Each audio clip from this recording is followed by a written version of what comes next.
Pessoal, nos últimos dias, o judiciário vem sendo parte permanente dos noticiários, por decisões equivocadas, por perseguição política, por participação política de magistrados dentro do judiciário, pelo uso político da máquina, em que o presidente da República manda um aliado totalmente político para o Supremo Tribunal Federal e tira alguém de dentro do Supremo Tribunal Federal recém-aposentado e coloca no Ministério da Justiça, ou seja, essas ligações entre o judiciário e a política estão cada vez mais escancaradas.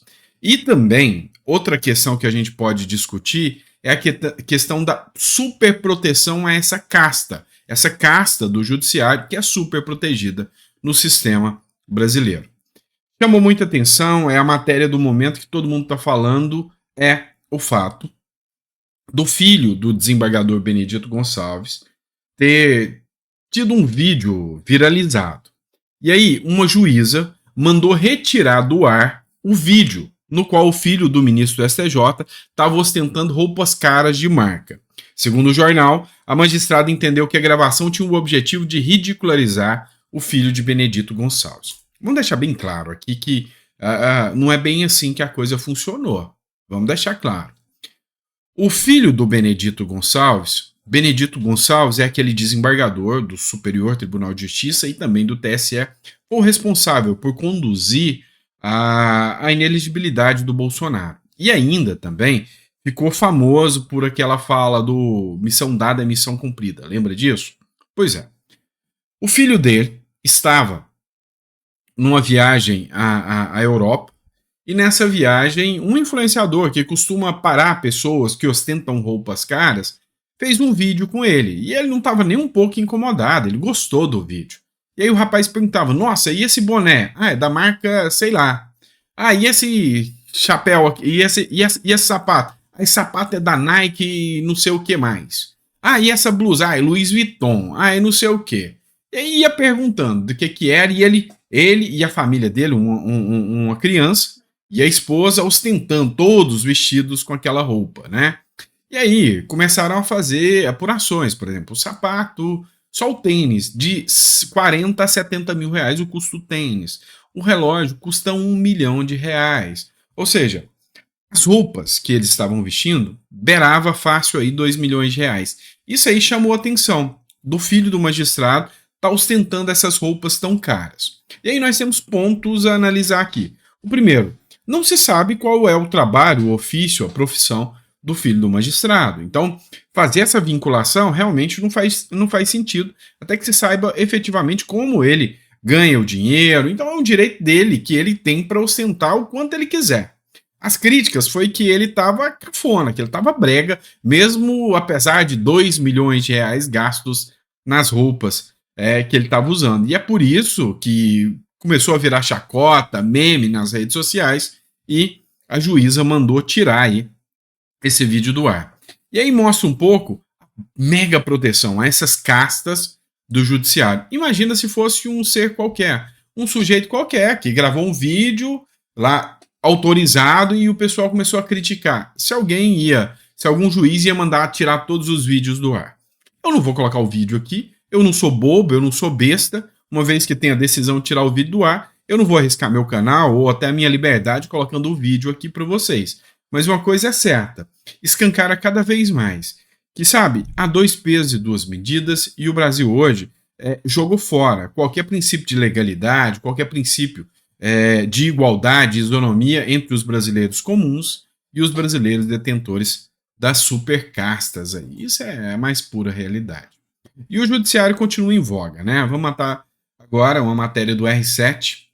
Presunção de inocência, diz ministra do STJ ao soltar membro do PCC que matou um policial penal. A ministra Daniela Teixeira do Superior Tribunal de Justiça defendeu que o princípio da presunção de inocência é um pilar fundamental do sistema jurídico.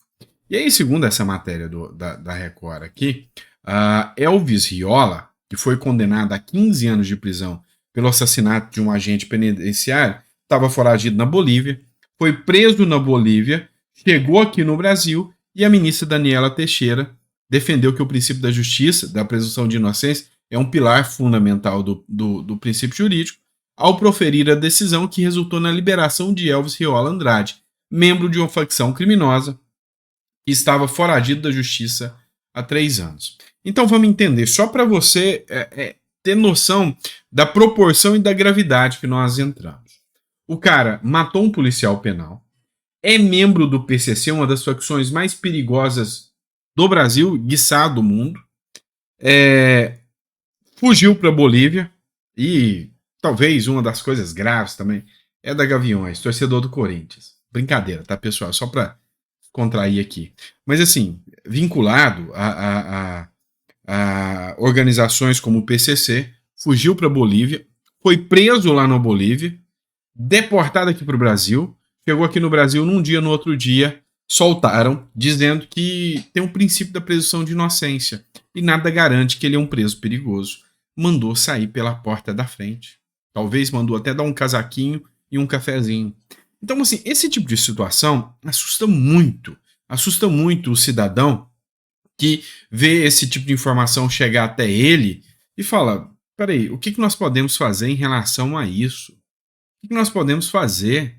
Então, sabe, é muito complicado quando um tipo de informação como essa chega até você. E aí, por outro lado, você vê pessoas que são acusadas de depredar patrimônio público. E pessoas, muitos desses, que sequer foi provado que fizeram qualquer coisa nesse sentido. Ou seja, o ônus da prova era do Ministério Público. Inventaram um falso flagrante que não existia mais. Não existe um flagrante programado para o outro dia. Isso não existe.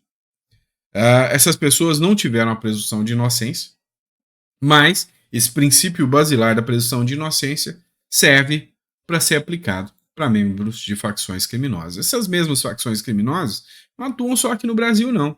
Facções em guerra com o Estado no Equador têm vínculos, adivinha com quem? PCC e Comando Vermelho aqui no Brasil.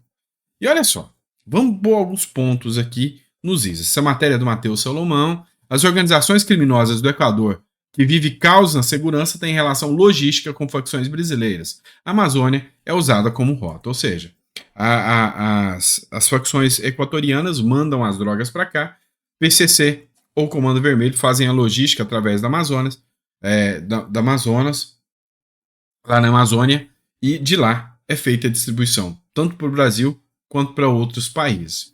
Então, você tem que entender o seguinte, o Brasil é um grande produtor de drogas? Não, mas ele é um fornecedor? Sim, ele compra e revende através do PCC e do Comando Vermelho, e isso mobiliza milhões e milhões, bilhões de reais, e isso inclusive fomenta campanhas políticas de muitos políticos por aí.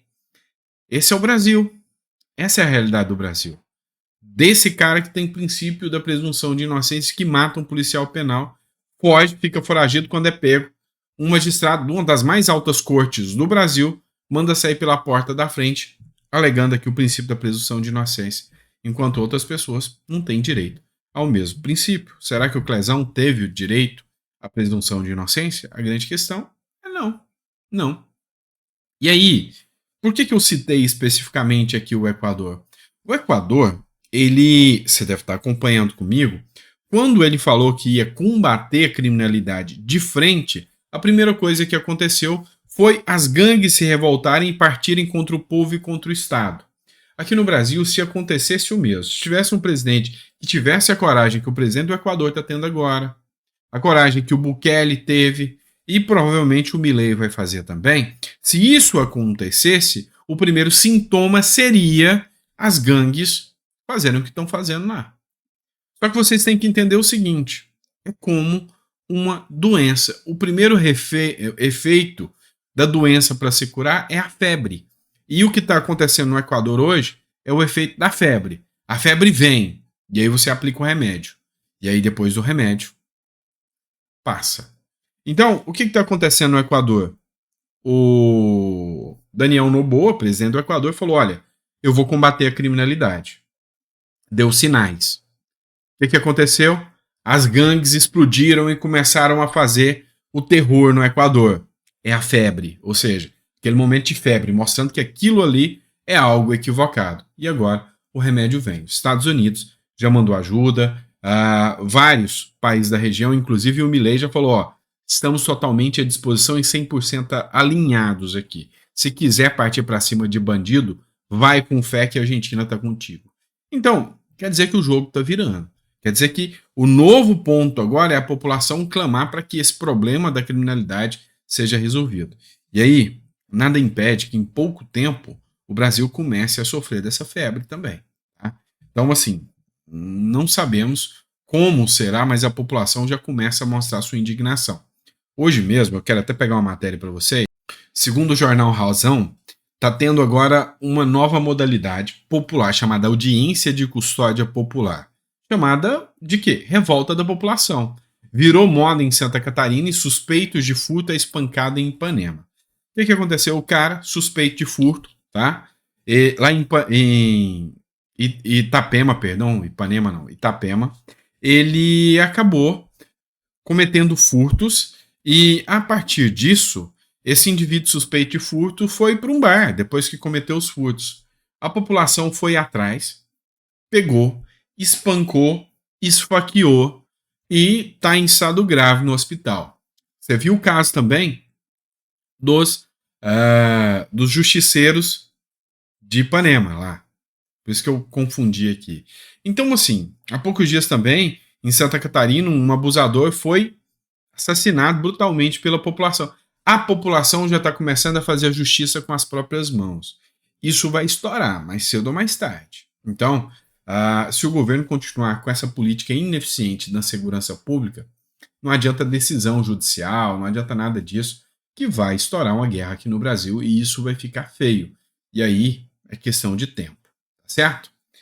É isso, pessoal. Obrigado. Fiquem com Deus. Vejo vocês no próximo editorial. Grande abraço.